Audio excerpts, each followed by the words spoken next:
Oke, kita masuk dalam doa ya. Bapak, kami bersyukur hari ini kami kembali mendapatkan satu kesempatan untuk melihat kedalaman dan keluasan akan pemerintahan kerajaan dan penguasaan di dalam seluruh hidup alam semesta dan juga bumi dan dunia secara menyeluruh. Kami tahu bahwa bukan hanya lingkungan dan lingkup dunia yang kasat mata, yang engkau perintah, engkau kendalikan, dan engkau atur, tetapi juga yang tidak terlihat, dunia yang kami tidak pernah tahu, dunia yang tidak pernah bisa dimasuki oleh manusia, dunia di dalam hal-hal yang tidak nyata, dalam dunia spiritual, ada kuasa di dalam kegelapan dan juga kuasa terang Tuhan di atas segala-galanya. Ajarlah kami supaya kami bisa mengerti bahwa kami mendapatkan satu kekuatan dalam tiga hal yang adalah inti dari kerajaan Allah, dan itu adalah satu, hati dan juga jati diri, sifat, serta karakter dari Allah sendiri. Yang pertama yang sudah kami pelajari adalah keadilan, kebenaran, dan kedua damai sejahtera yang sudah kami lewati, dan kita akan masuk dalam sukacita surgawi yang dibawa dan dilahirkan dan disertai oleh Roh Kudus. Terima kasih Bapak, ajarlah kami supaya kami mengenal akan sukacita Kristus yang menjadi teladan kami, menjadi kekuatan kami, dan juga sukacita yang dibawa oleh para rasul, gereja Tuhan, dan sampai kami bawa hari ini. Yang sukacita yang tidak pernah bisa dikalahkan oleh apapun, baik itu kekuatan dosa, kelemahan-kelemahan kami, dan juga maut yang memisahkan manusia dari Tuhan, sekarang sudah dikalahkan, dipatahkan, dan kami bersyukur kami akan belajar hal ini menjadi satu kekuatan pengharapan dan menegakkan kami tidak pernah akan memalingkan iman kami kepada yang lain kecuali kepada Kristus Tuhan dan Juru Selamat kami. Terima kasih Bapak, di dalam nama Tuhan Yesus kami serahkan doakan. Amin. Oke, nah hari ini kita belajar satu kata baru dan juga nanti phrase serta ada kalimat-kalimat yang kita pelajari. Nah, kita ambil dari Roma pasal 14 ayat yang ke-17. Kita masuk ke bagian ketiga ya. Sebab kerajaan Allah bukanlah soal makanan dan minuman. Jadi ada orang suka makan dan minum, dan kalau stres, dia makan dan minum gitu ya. Jadi bisa melegakan, dan juga ada orang makan minum itu menjadi satu tempat untuk melepaskan kepenatan, melepaskan kebosanan, terus dia masuk dalam hidup yang ya terjerumus dalam sementara waktu senang, bahagia, ataupun sukacita gitu ya. Tetapi Tuhan katakan bahwa kerajaan Allah bukanlah soal makanan dan minuman. Jadi kebahagiaan, sukacita tidak pernah dilahirkan dari kita makan atau minum. Ini jelas sekali ya. Jadi bukan soal makan, soal minum. Tetapi soal kebenaran, damai sejahtera, dan sukacita. Nah, ketiga hal ini dikerjakan oleh siapa? Dikerjakan oleh Roh Kudus. Nanti bagian terakhir minggu depan kita bahas tentang kerajaan Allah dan Roh Kudus ya. Dan ini satu tema besar di dalam doktrin Roh Kudus atau pneumatologi yang berkaitan dengan pekerjaan pemerintahan Allah yang masuk dalam gereja Tuhan, masuk dalam keluarga kita, dan juga memerintah dalam setiap langkah hidup kita. Nah, kita akan belajar ini. Nah, sebelum kita masuk ke dalam arti sameak, ya, atau samekah, sameak, dalam bahasa Ibrani yang tadi saya bahas, yaitu sim dengan khah, ya, khah itu sama dengan orang tertawa, hahaha, nah itu ya. Jadi sim itu meletakkan hidup yang dalam sukacita, itu arti secara mendasarnya itu ya, jadi arti dasarnya, arti pokoknya. Jadi simha ya, simha atau sameha itu bahasa Ibrania. Joy itu kegembiraan, sukacita yang tak terbatas cuman dalam hal saya senang sesuatu atau saya mendapatkan sesuatu atau sesuatu yang dari dunia ini ya. Jadi itu tidak pernah memberikan sukacita sejati. Itu harus berasal dari Tuhan. Nah, kita akan bahas itu. Nah, surah kerajaan Allah adalah sukacita. Itu dituliskan di dalam beberapa ayat firman Tuhan termasuk dalam Roma 14:17. Nah, kita sudah belajar tentang arti shalom ya. Jadi shalom itu kita tahu bahwa shalom artinya adalah bahwa kita mendapatkan satu kekuatan dari Allah yang berupa kekuatan penghancuran yang dilambangkan dengan Shin. Shin itu adalah gigi dan juga api. Nah, sore di sana kita belajar hal ini ya. Coba saya jelaskan kembali ini supaya kita, nah ini ya, supaya kita tahu. Nah, Shalom. Jadi di sini. Jadi otoritas apa? Jadi otoritasnya adalah untuk Shin itu api atau gigi yang untuk menghancurkan, mengunyah, dan juga memisahkan, memilahkan, ya, membedakan kita dari apa yang seharusnya tidak menjadi bagian kita. Nah, itu Shin. Dan kemudian Lamed itu tongkat gembala, tongkat untuk otoritas, tongkat untuk memerintah, tongkat untuk menaklukkan. Nah, itu jadi kekuatan Allah yang dinamis itu, yang berupa api kemuliaannya, api penghakimannya, kekudusannya, itu akan memerintah dan melakukan satu penaklukan. Jadi memerintah itu juga menaklukkan, menaklukkan seluruh penguasa-penguasa yang ada. Yaitu tongkat, tongkat lambangnya tongkat Lamed, tongkat gembala, tongkat Kristus. Dan saudara, ada satu huruf yang dimasukkan. Biasa Yunani itu, biasa Ibrani itu kan tiga huruf ya. Jadi Shin, Lamed, dan Mem. Ini dimasukkan satu vav. Vav itu artinya untuk shalom. Omnya, O-nya itu adalah satu titik ya. Satu yang akan menjadikan apa yang milik Allah, kekuatan Allah, kuasa Allah, dan otoritas Allah itu bisa dinyatakan. Nah, dinyatakan di mana? Di vav. Artinya ditempelkan. Nah, arti kata vav itu piktogram. Piktogram itu huruf yang ada lambangnya itu, angka yang ada lambangnya. Jadi itu artinya secara mendasar itu adalah paku, ya, atau pasak. Kalau kecil paku, kalau besar itu pasak. Ya, pasak itu untuk fondasi. Jadi waktu Tuhan Yesus mengatakan bahwa rumah kita itu harus didirikan di atas fondasi, bukan di atas pasir, tapi di atas batu karang gitu kan. Nah itu pasak, itu arti dari pasak. Nah, paku atau pasak itu biasanya menggantolkan, jadi mencantolkan ya. Jadi ada paku ditancapkan untuk apa? Untuk menarik dan menahan serta membangun semua yang ada di atasnya. Nah, itu harus ada sesuatu yang ditancapkan, sesuatu yang dihancurkan, sesuatu yang dipasak di dalam salib Kristus itu terjadi, dan apa yang dia lakukan adalah dia menghancurkan, memerangi seluruh kegelapan, kuasa dosa, maut, dan juga murka yang dia terima. Nah, itu dia terima itu ya. Dan apa yang terjadi? Saudara, baru di situ dikatakan terakhir, jadi memnya. Jadi memnya apa? Jadi kekacauan gelombang laut. Nah, laut itu kan nggak pernah tenang ya. Gelombangnya blub-blub seperti ini. Dan tidak ada ketenangan. Itu menjadi hidup yang penuh dengan tenang, damai. Itu dari mem, air atau gelombang laut. Ya, kita laut dan laut itu nggak pernah tenang kan. Jadi ombangin. Nah, sekarang di hadapan kita, laut itu ditenangkan oleh Tuhan. Ini kejadian waktu Tuhan Yesus mengalami badai besar dan murid-muridnya mau mati, ketakutan, dan Yesus menenangkan badai dengan kata shalom. Nah, itu arti di situ. Jadi ini kaitannya itu sebenarnya di dalam Alkitab, saudara, kita belajar seperti pemikiran-pemikiran orang Yahudi, orang Israel ya. Jadi seluruh apa yang ada di dalam Alkitab itu berkaitan semuanya.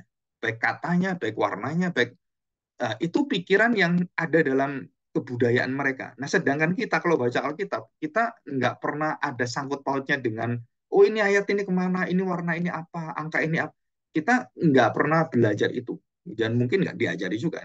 Nah, waktu saya menyadari bahwa rahasia kedalaman firman Tuhan itu harus masuk ke dalam rahasia cara mengerti, menafsirkan, dan bagaimana memahami dari sudut pandang orang Israel, orang Yahudi khususnya. Setelah itu kekayaan mereka selama ribuan tahun mengerti firman Tuhan itu begitu luas, begitu dalam. Nah, ini yang saya coba untuk ajarkan, walaupun yang saya ajarkan itu kan cuma bagian terkecil ya. Karena kalau saya kuliah itu kan itu berjam-jam, berbulan-bulan, bertahun-tahun, dan itu pun saya harus belajar lagi, baca buku lagi, dan ya istilahnya mempertajam lagi, ya, meluaskan semua.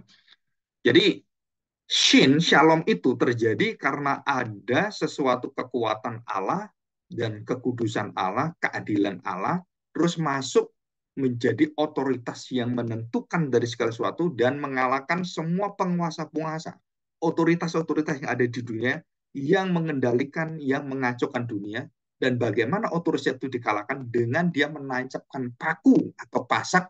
Nah, saudara, itu terjadi di kayu salib, dan apa yang terjadi setelah Tuhan Yesus mati? Maka Tuhan memberikan damai sejahtera ada di atas bumi. Nah, di situ. Karena kekacauan, kehancuran, kegelapan, pemberontakan itu diambil oleh Tuhan Yesus.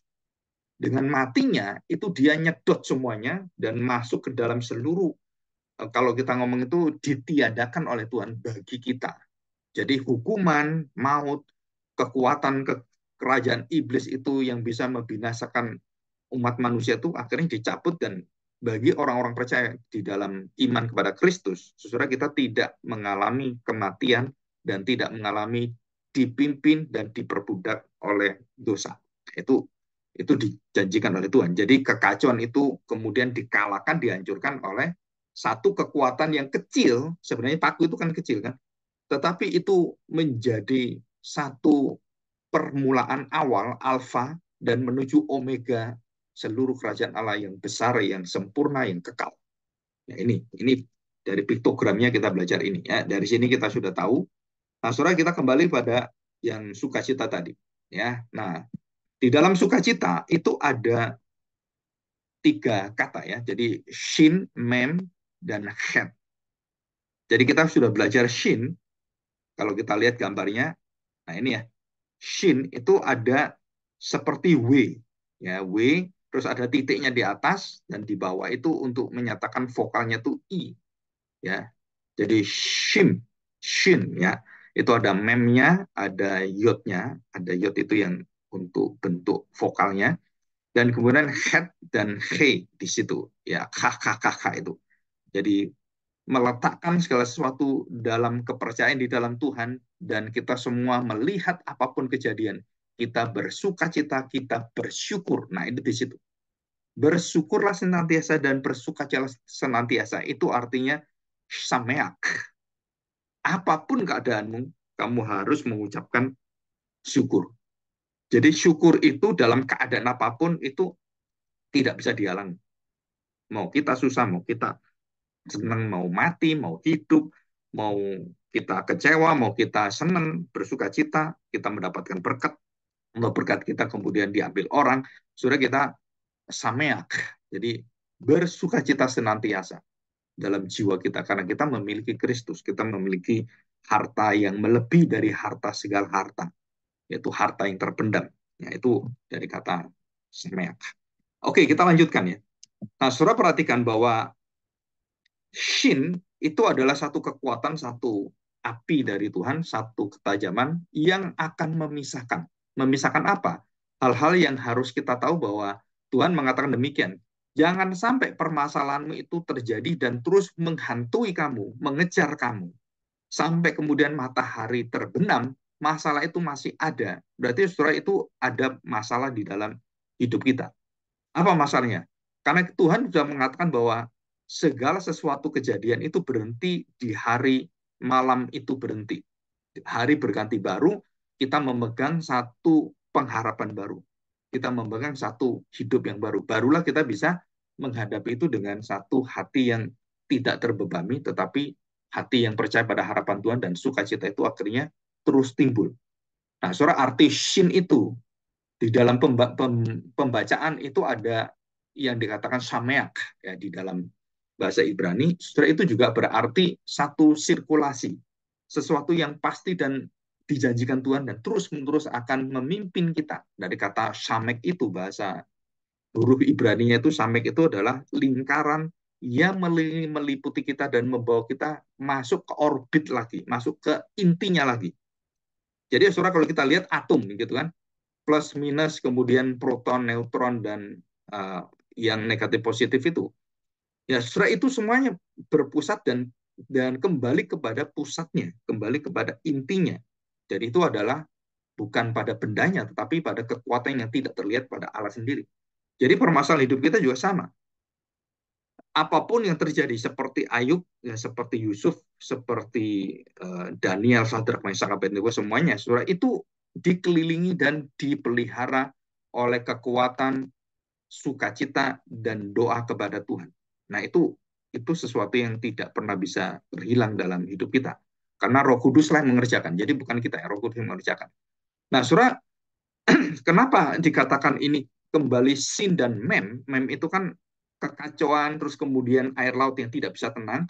Jadi kekuatan dari Allah, kuasa dari Allah itu, kemudian yang dalam hidup kita yang naik turun, kemudian jatuh bangun, seperti Petrus yang sebelumnya namanya Simon. Simon itu artinya adalah tidak pernah bisa menetap, sama dengan ombak. Jadi Simon Petrus ya. Kalau kita ngomong Simon, Simon diganti menjadi Petrus. Nah, surah Petrus itu batu karang, tenang, nggak bergoyang. Nah, Simon itu artinya telinga yang mendengar. Jadi apa ngomong A, dia jadi A. Apa ngomong B, dia jadi B. Jadi dia itu bergoyang terus. Jadi imannya itu sering bergoyang. Maka dia akhirnya menyangkali Tuhan Yesus. Jadi Simon yang seperti telinganya tuh goyang-goyang terus, akhirnya dijadikan menetap.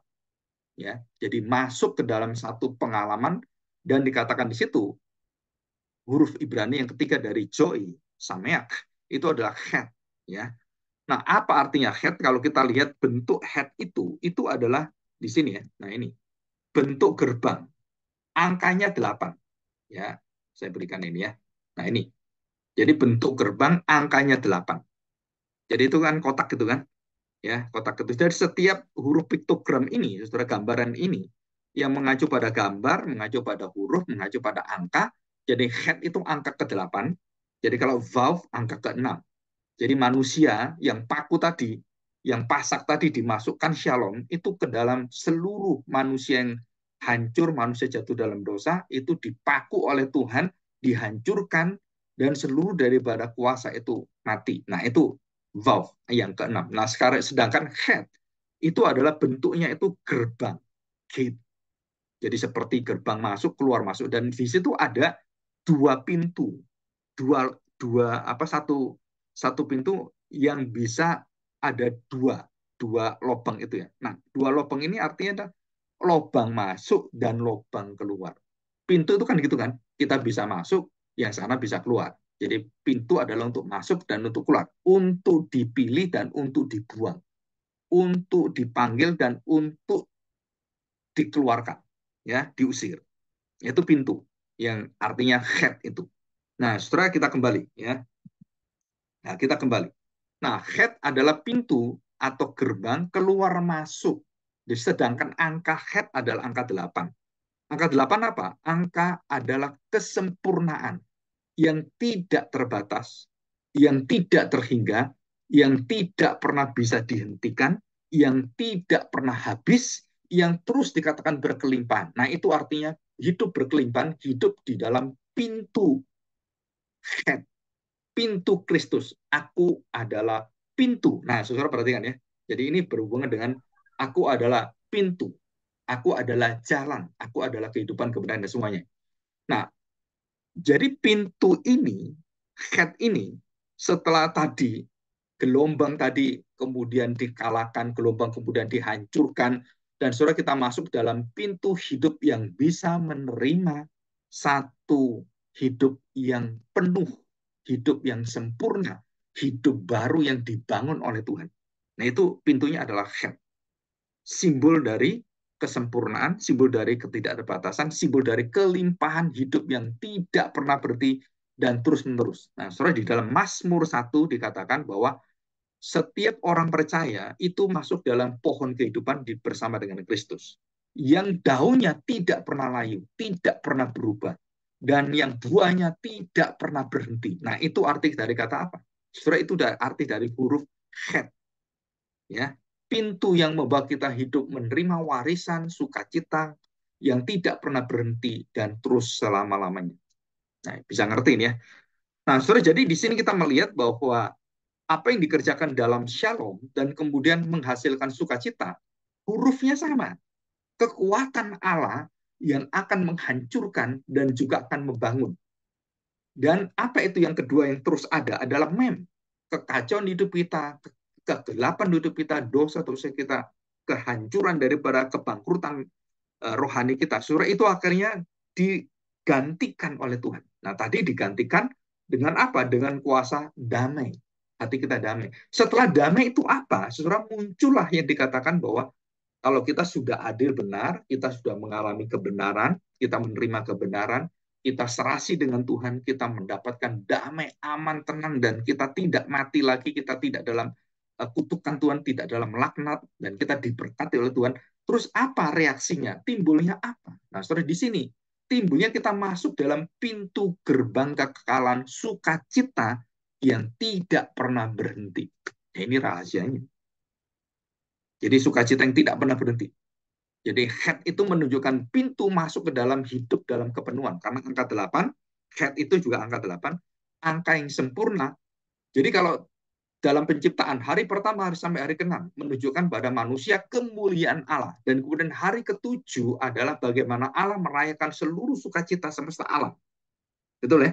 Sukacita semesta alam. Dan kemudian sukacita semesta alam ini, kemenangan daripada alam ini, karena Tuhan beristirahat sabat, masuk ke dalam jubilium. Sabat dari segala sabat. Hari yang ke-8. Atau hari yang ke-50. Nah, hari ke-50 itu hari apa? Hari turunnya Roh Kudus. Jadi Roh Kudus turun itu adalah roh yang memenuhi seluruh hidup kepenuhan Kristus dalam diri kita. Nah, kepenuhan Allah, kepenuhan Kristus, kepenuhan kita dilakukan oleh Roh Kudus pada hari keberapa? Hari ke-8. Atau pada hari Yubilium. Ya, 7 masuk ke angka setelah 7 adalah angka 8. Angka 8, 49, 7 kali 7, sabat dari sabat adalah masuk ke 50. Nah, 50 itu adalah sama dengan angka 8. Dalam gematrianya sama dengan 8. Karena apa? 7-nya 7 masuk hari pertama dari ke-7 adalah hari kekekalan dan tidak ada hari-hari lagi. Jadi sudah tidak ada sabat lagi. Karena kita masuk kepada jubilium. Sabat yang sempurna itu adalah 8. 7 itu 8. 49 tambah 1 juga angka 8. 50. Saudara, ini sesuatu yang kita tahu bahwa kita tahu orang mengajar kita tentang bersukacitalah, bersyukurlah gitu. Tapi kita tidak tahu kedalaman arti dari sukacita itu. Nah, dari sini kita kemudian masuk ke dalam penjelasan apa itu sukacita. Saudara, jadi jelas nanti. Kenapa? Karena kita tahu latar belakang bagaimana orang-orang Yahudi mengerti tentang sukacita dan kemudian kita bawa sukacita itu di dalam perwujudan dan kegenapannya, kepenuhannya. Siapa? Ke dalam Kristus. Barulah kita tahu sukacita yang betul-betul sukacita di atas segala sukacita. Jadi bukan sukacita yang dimengerti oleh orang Israel lagi, orang Yahudi. Tetapi kita memasukkan itu kepenuhannya di dalam Kristus. Jadi semuanya akhirnya rahasia sukacita yang kekal itu, yang tak terbatas, yang berkelimpahan, yang tidak pernah hindar dari kita, yang terus melingkari kita, melingkupi kita, melindungi kita, mengelilingi kita. Saudara, itu hanya di dalam Immanuel, hanya di dalam Kristus. Kenapa? Karena Kristus mengirim Roh Kudus untuk memberikan satu kekuatan menarik kita semuanya di dalam seluruh kepenuhan Kristus. Nah, siapa yang mengerjakan itu? Adalah Roh Kudus. Roh ke-8. Ya, ada 7 roh di dalam kitab Wahyu, dan 7 roh itu adalah gereja Tuhan yang sempurna itu. Dan kemudian roh yang sempurna kemudian menggenapi kita dimasukkan dalam hidup yang kekal. Roh yang ke-8, roh yang jubilium ini, surat roh 7 roh itu akan masuk di dalam roh yang kekal, yaitu roh yang ke-8. Ini lambang ya, bukan artinya ada ke-8 roh, bukan. Ini lambang. 7 masuk dalam kekekalan Roh Kudus dan dibawalah dalam kehidupan baru. Nah, di dalam Roh Kudus lah, Roh Kudus ini juga akan menciptakan segala sesuatu yang baru. Manusia baru, bait Allah yang baru, Yerusalem baru, terus kemudian perjanjian baru, itu semuanya pekerjaan Roh Kudus. Nah, nanti ini minggu depan saya buka ini rahasia kerajaan Allah dengan Roh Kudus. Ya, ini luas sekali, saudara. Jadi kita tahu bahwa Yesus lahir pun Roh Kudus hadir. Yesus di dalam kematian pun Roh Kudus hadir. Yesus dalam pencobaan Roh Kudus hadir. Yesus dalam kesusahan Roh Kudus hadir. Dan Yesus naik ke surga, Roh Kudus hadir. Yesus datang, Roh Kudus hadir. Jadi seluruh hidup Tuhan Yesus itu juga hidup di dalam kuasa Roh. Jadi kita juga sama. Jadi angka yang ke-8 itu adalah angka menunjukkan bahwa kita masuk di dalam satu jaminan kekal dan tidak akan bisa dipisahkan. Roma pasal 8, hidup di dalam roh adalah hidup di hari ke-8. Jadi kita semua ini sudah memasuki tanda petik satu jaminan hidup di hari ke-8. Jadi kita nggak akan mati, kita nggak akan kena murka Tuhan, kita nggak akan kena laknat daripada kutukan dosa yang semua ada di dalam hidup kita dalam Adam, kemudian kita kena dosa yang berasal dari Adam itu, surah itu semua dihentikan dan kita mengalami manusia ke-8, manusia baru. Jadi kita sebut sebagai manusia yang ke-8. Dan kita diciptakan untuk masuk hari Sabat, dan kita masuk dalam manusia ke-8 seperti Nuh di dalam bahtera itu pada orang-orang masuk di dalam bahtera itu setelah Tuhan murka dan kemudian selesai, kemudian hari yang ke-40, nah, hari ke-40 dan kemudian 10 hari kemudian, saudara, itu kepenuhan sempurna dari keadilan Tuhan, damai sejahtera Tuhan dan sukacita Tuhan. Nah, kemudian Nuh mendirikan bait mesbah, bersyukur pada Tuhan. Saudara, itu semuanya ada hitungannya, itu semua ada polanya. Jadi yang masuk ke bahtera berapa orang? Hanya 8. Jadi manusia hanya 8. Kenapa Pak 8? Ya tanya Tuhan. Semua ditetapkan Tuhan dan itu semua bukan bukan apa ya, bukan permainan kata, bukan permainan huruf, bukan, saudara. Itu semua penetapan Tuhan dan memang begitulah cara Tuhan untuk mengatur supaya orang-orang itu mengerti Tuhan begitu detail, presisi, dan tidak ada yang kebetulan. Jadi kalau kita lihat nujum-nujum, dukun-dukun, paranormal, kan itu prediksi. Tapi Tuhan enggak, saudara. 8 angkanya itu betul-betul ketetapan Allah. Artinya ada. Dan mengapa 8? Dan kenapa itu Bahtera Nuh itu dibangun dengan ukuran-ukuran seperti itu, bagaimana? Itu menunjukkan itu adalah bait Allah. Jadi bait Allah itu hanya untuk orang yang sempurna, yang bersama dengan Tuhan, yang memiliki keadilan, damai sejahtera, kebenaran, dan sukacita. Itu masuk dalam Bahtera. Jadi Bahtera ini adalah orang-orang sudah tidak mengalami kematian, tidak mengalami hukuman Allah, tidak dimurkai oleh Allah, tidak dikendalikan oleh belenggu dosa. Dan mereka masuk dalam bahtera dan mereka dipisahkan oleh Tuhan dan dunia di luar mereka itu dihancurkan oleh Tuhan. Dan yang ada di bahtera itu adalah damai sukacita. Dan saya percaya, waktu mereka melihat kuasa kematian seluruh umat manusia dan bumi ini, saudara, yang di dalam bahtera itu mereka mengatakan, memujikan dan bersyukur sukacita di dalam bahtera itu. Jadi mereka mengalami damai, aman, di luar hancur lebur. Di dalam bahtera itu mereka damai. Mereka bersuka cita. Ini yang luar biasa gitu ya. Oke, nah kita sekarang lihat ya. Saudara, ada satu ayat firman Tuhan yang saya ingin kita baca ya. Nah perhatikan saudara, ini Amsal.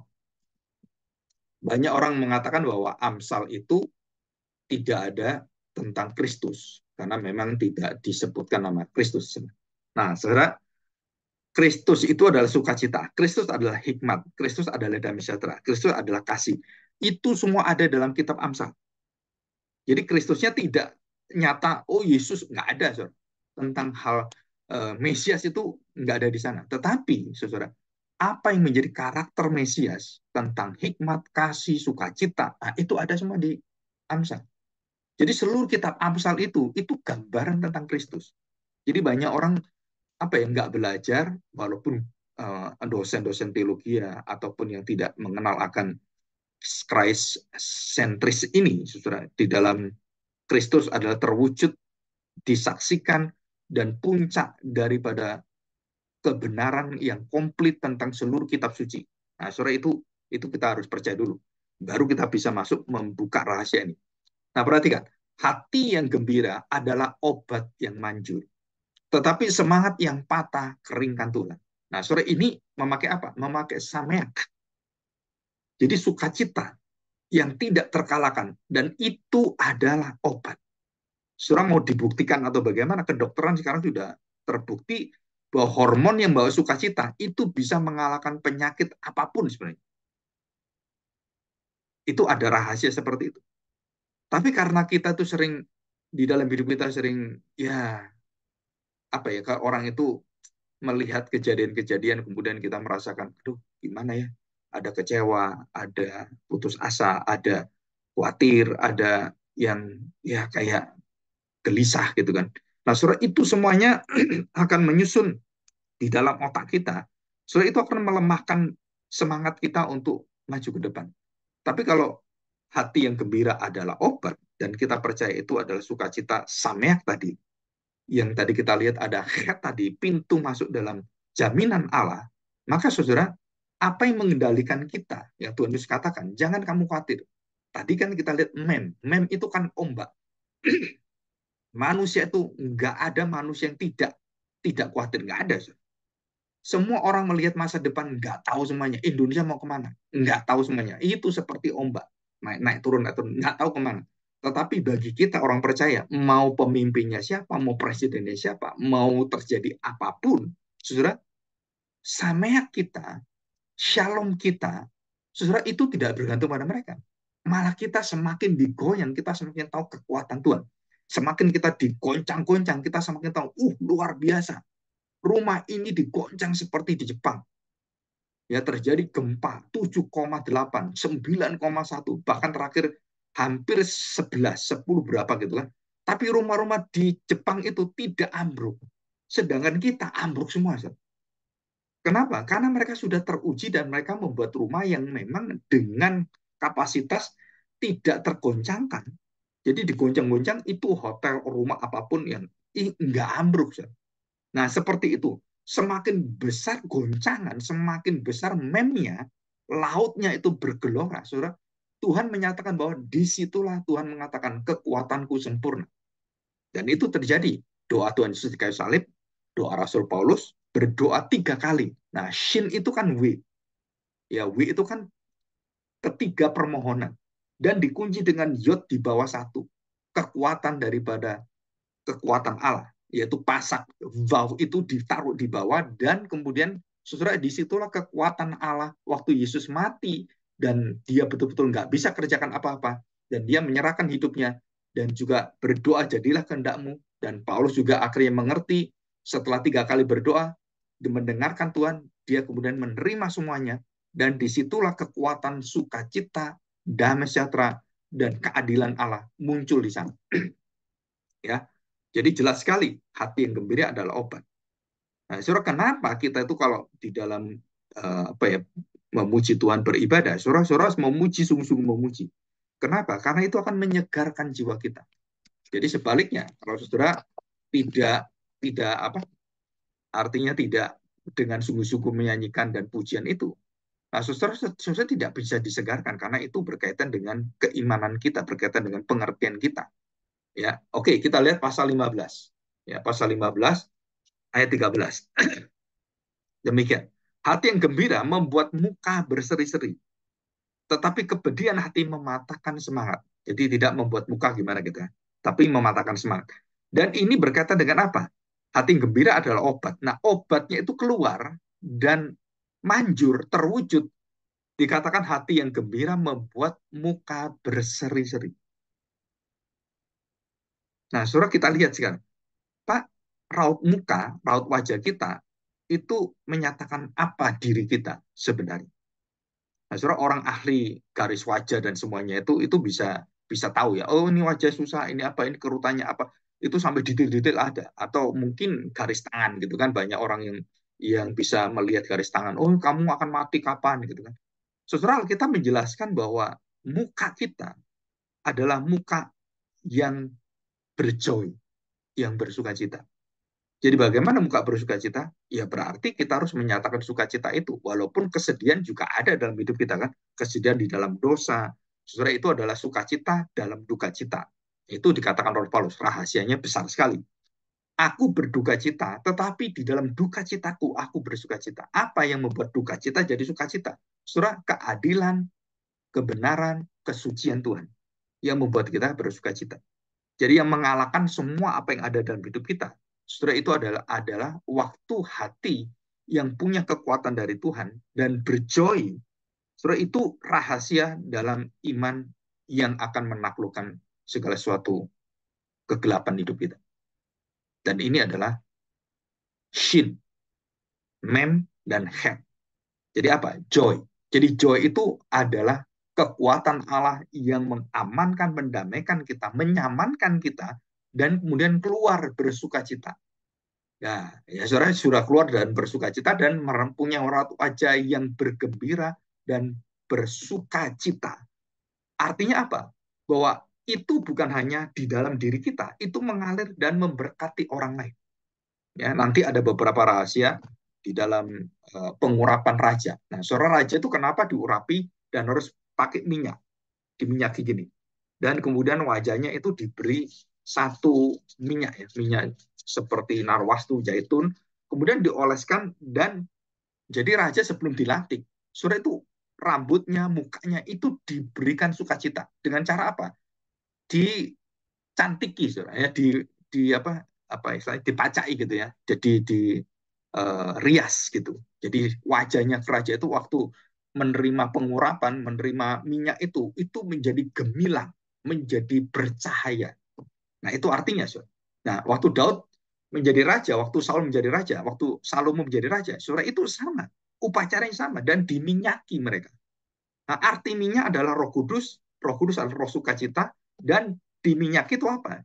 Diulasi dan diolesi dan dikelilingi. Nah, tadi kan kita lihat perkataan keliling kan, samek itu kan. Jadi diurapi itu dari bawah ini kemudian dikasih di sini. Nah, sedangkan pengurapan dari nabi kepada raja itu dari Roh Kudus yang turun minyak dari kepala terus turun ke bawah, dan imam juga sama sampai ke wajah kita, ke janggut. Nah, dikatakan sampai ke janggut Harun, turun sampai ke bawah ke jubahnya, dan itu kan ada lakunya kan. Nah, sore ini adalah satu kekuatan bahwa semua yang di dalam sukacita orang percaya, saudara, itu sukacitanya tidak bisa dikalahkan dengan apapun. Kok bisa, Pak? Ya karena Roh Kudus yang mengajari kita, Roh Kudus yang memberikan kuasanya. Jadi kita harus berdoa, meminta Roh Kudus supaya Roh itu memberikan kekuatan, harapan, sukacita, dan rasa ucapan syukur yang melebihi apapun. Maka Tuhan katakan, bukan soal makan dan minum. Dan semua orang di dunia, 85% itu gelisah karena makan dan minum. Ya, itu kan hierarki needs-nya udah diukur. Dan orang yang cuman tidak lebih dari 2% yang tidak bisa bersuka cita karena cita-citanya tidak tercapai. Self-aktualisasinya. Ya, ini pakai Abraham Maslow gitu ya, seorang ahli psikologi behaviorism dan juga kebutuhan-kebutuhan manusia yang tertinggi, dan kemudian dia selidiki, dia survei, dia analisis, yang tertinggi adalah manusia itu adalah hanya tidak lebih dari 5%.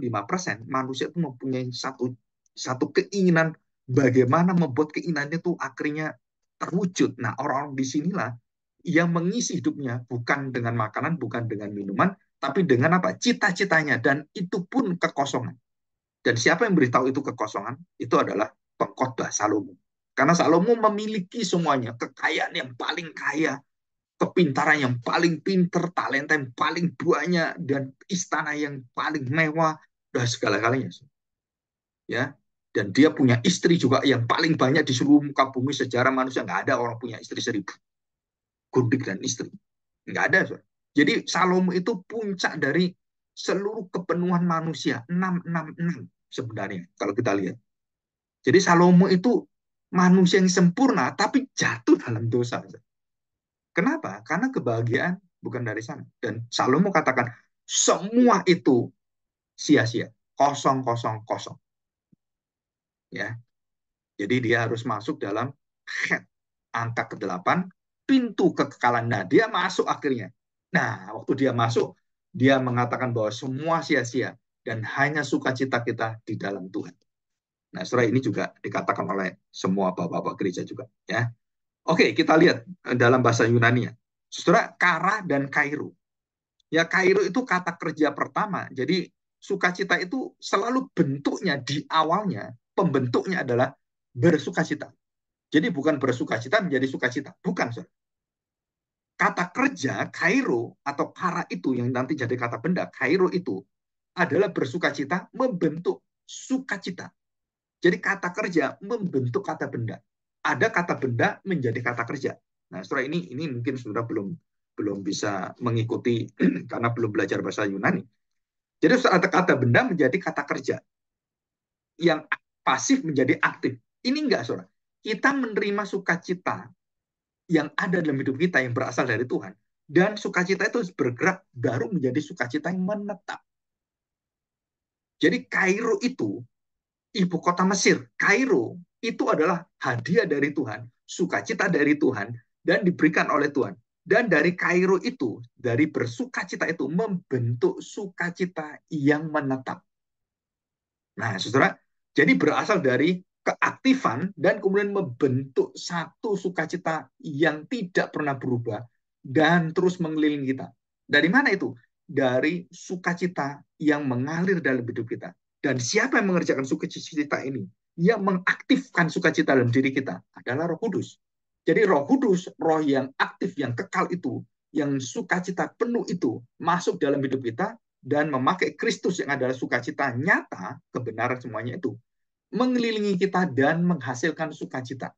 Wajah kita bersukacita, mulut kita bersukacita, tingkah laku kita bersukacita, dan kemudian menetap mengelilingi kita, dan kemudian sukacita kita itu penuh. Nah, saudara, dikatakan sukacita kita itu penuh, artinya apa? Bahwa sukacita kita membentuk sukacita yang permanen. Joy yang permanen. Nah, nanti di Alkitab contohnya banyak, so. Jadi minggu depan saya akan bawakan ya bagaimana sukacita yang luar biasa itu mengalir dalam hidup kita. Nah, saudara, saya memberikan contoh ini ya dalam perumpamaan Tuhan Yesus. Ya, contohnya, saudara, anak terhilang. Pak, anak terhilang itu apa ada tiga unsur kerajaan Allah ini? Keadilan, kebenaran, damai sejahtera, dan sukacita. Apakah ada? Ada semua, saudara. Hampir di seluruh perumpamaan ada keadilan, damai sejahtera, dan sukacita. Karena perumpamaan itu adalah tentang kerajaan Allah. Dan isi kerajaan Allah adalah tentang keadilan, kebenaran, damai sejahtera, dan sukacita. Ya. Jadi kita sudah mengerti. Saya beri contoh.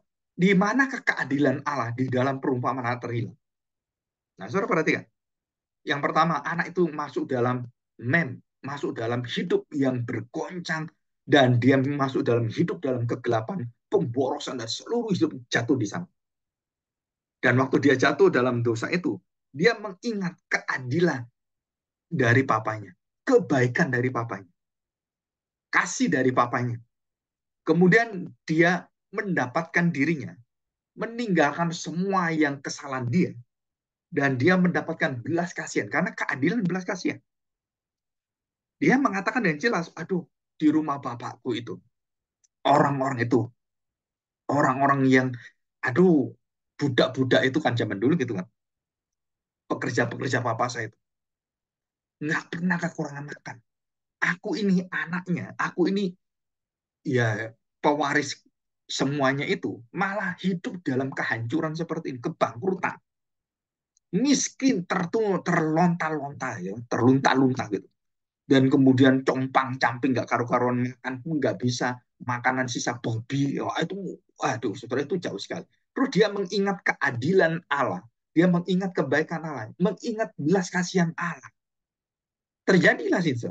Dan mengubahkan hatinya, dia kemudian berbalik untuk mencapai keadilan itu. Digerakkan oleh apa? Oleh kekuatan kasih, belas kasihan, kemurahan Bapaknya. Ya ingat, dijamin di sana. Ya, aku mau kembali. Aku mau kembali, tidak mau jadi anak. Aku mau jadi siapa? Aku mau jadi pembantunya. Nggak mungkin saya jadi anak lagi. Saya udah tanda petik mengkhianati sebagai anak. Nah, saya kembali. Nah, saya kembali, dan dalam perjalanan dia kembali, saudara. Terjadilah satu perjalanan pertobatan, penyesalan di jalan, dan mendapatkan jaminan dari papanya. Kan ini belum ketemu. Terus papanya melihat itu. Nah, saudara perhatikan. Keaktifan dalam shalom, keaktifan dalam sukacita, bukan berasal dari anak ini. Anak ini masih sedih. Aduh, saya harus ke bapak. Dia belum mendapatkan sukacita yang mengalir dalam hidupnya. Tapi bapaknya ini, itu menanti terus akan kembalinya sang anak. Begitu melihat anak, sukacitanya bergelora. Dan kemudian dari sukacita bapak ini, anak ini kemudian disambut dan diberikan damai, sukacita, jaminan, dan diterima semua. Nah, itu arti damai. Itu arti pendamaian dari Allah. Dan dikembalikan semua haknya sebagai anak. Dikasih cincin, kasih jubah, kasih seluruh, dipestakan, sudah semua itu, dan diurapilah dia. Nah, ini biasanya kalau orang pesta anak kembali itu, sudah itu kayak kayak anak raja kan. Dan dikembalikan dan diberi minyak semuanya. Itu adat, saudara. Walaupun tidak ditulis dalam firman Tuhan. Dikembalikan dan mengalami pesta. Anak itu dirias dan harus mendapatkan belas kasihan dan diterima oleh bapaknya, mendapatkan jaminan keamanan, kenyamanan, dan dia penuh dengan sukacita karena bapaknya menerima dia. Nah, itu damai, shalom. Ya, dari yang pertama, saudara, kita lihat keadilan Allah, syadik itu, dan kemudian nih shalom, semua syadik, shalom, dan di sini sameak. Dan setelah dia mendapatkan jaminan, dia menerima bapaknya, bapaknya merangkul dia, dan yang aktif bapaknya. Jadi shalom, sukacita, yang aktif bukan kita. Pertobatan kita aktif. Waduh, kita sadar, aduh kita berdosa. Dan menggerakkan kita menuju pada kasih Tuhan. Kita bergerak kan? Kita ada tanggung jawab ini. Digerakkan dan kemudian kita tinggalkan dosa kita, keburukan, kebobrokan kita. Kita menuju kepada kekudusan Tuhan, kebenaran Tuhan. Karena kebaikan Tuhan, kita menuju ke sana. Ya, jadi siapa yang bergerak ini? Kita, saudara. Itu cuma memancing kita. Magnetnya di sana. Sampai geraknya kita. Begitu kita ketemu dengan bapaknya dan anak itu merangkul bapak, bapak merangkul anak. Saudara yang aktif siapa? Shalom, sameak, damai sejahtera sukacita. Yang aktif, yang hidup itu adalah Tuhan. Dan kita manusia tidak pernah punya damai sejahtera berasal dari diri kita. Kita tidak pernah punya sukacita berasal dari diri kita. Karena kita manusia yang tidak pernah bersukacita. Dan itu natur kita. Penuh gelisah, penuh kekhawatiran, penuh apa ya, orang kebingungan dan semuanya. Tapi setelah di dalam Tuhan, saudara diberikan pasak, diberikan paku, diberikan dasar, dan saudara akhirnya mendapatkan ketenangan, harapan, dan sukacita.